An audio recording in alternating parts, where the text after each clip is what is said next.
ओम गणपते नमः। मैं अनुवजा ज्योतिष एडवाइजर आध्यात्मिक इच्छा पूर्ति यात्रा में आप मेरे साथ चल रहे हैं।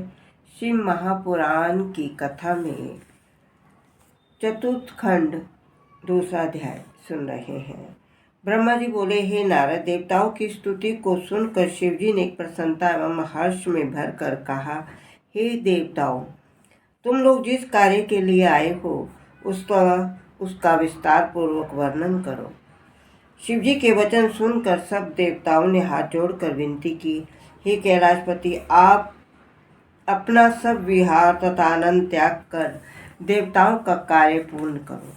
शिवजी बोले, हे देवताओं, हमारा वीर्य जाता है, जिसमें शक्ति हो वे धारण कर ले। ये सुनकर विष्णु ने अग्नि को संकेत दिया तथा शिवजी ने विष्णु की इच्छा जानकर उसे पृथ्वी पर डाल दिया। देवताओं की आज्ञा से अग्नि ने तुरंत उस वीर्य को धारण कर लिया।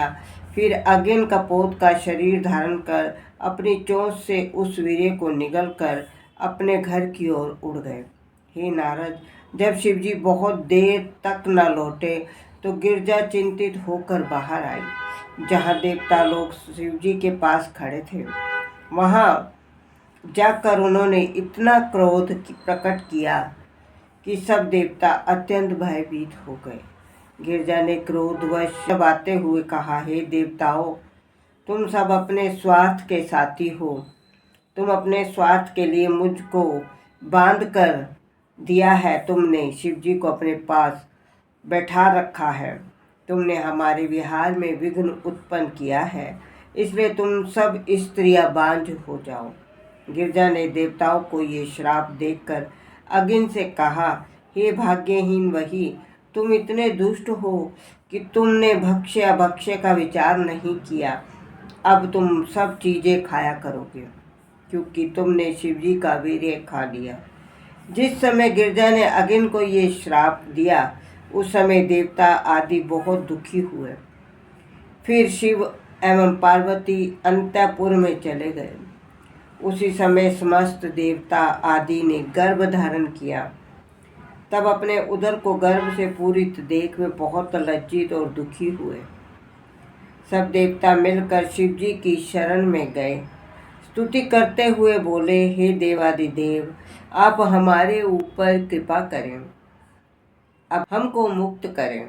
इस प्रकार बहुत सी स्तुति सुनकर शिवजी फिर प्रकट हुए, जिनको देखकर देवता अत्यंत प्रसन्न हुए तथा पुण्य स्तुति करके बोले, हे गिरजापति, आप हमारी सहायता करें तथा हमारे दुखों को दूर करें। हम आपके सेवक हैं। जब से हमने गर्भ धारण किया है, तब से हम महादुखी हैं। हे प्रभु, लोक में हमारी निंदा हो रही है। हे नारद, देवताओं की बातें सुनकर शिवजी हंस पड़े। बोले, विष्णु तथा देवताओं, तुम तुरंत वीर्य को मुख के मार्ग से बाहर निकाल दो, जिससे हमें प्रसन्नता प्राप्त हो। इस तेज को बांट दो।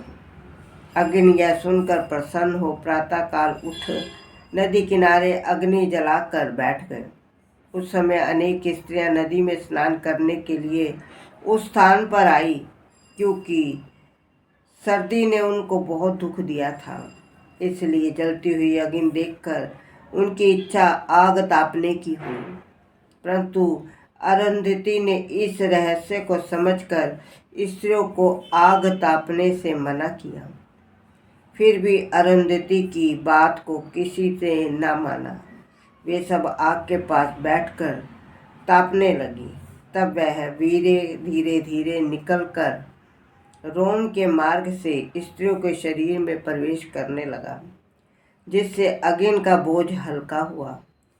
तब अग्नि अत्यंत प्रसन्न हो तेज को दूर हुआ देख प्रसन्न हुआ तथा वे स्त्रियां तुरंत गर्भवती हुई।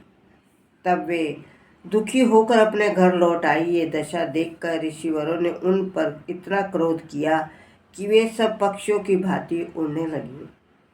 उन्होंने अपनी यह अवस्था देखकर अत्यंत दुखी हो वीर्य को हिमगिरी के ऊपर छोड़ दिया।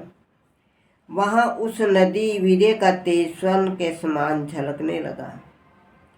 फिर उन्होंने उसे उठाकर गंगा नदी में डाल दिया।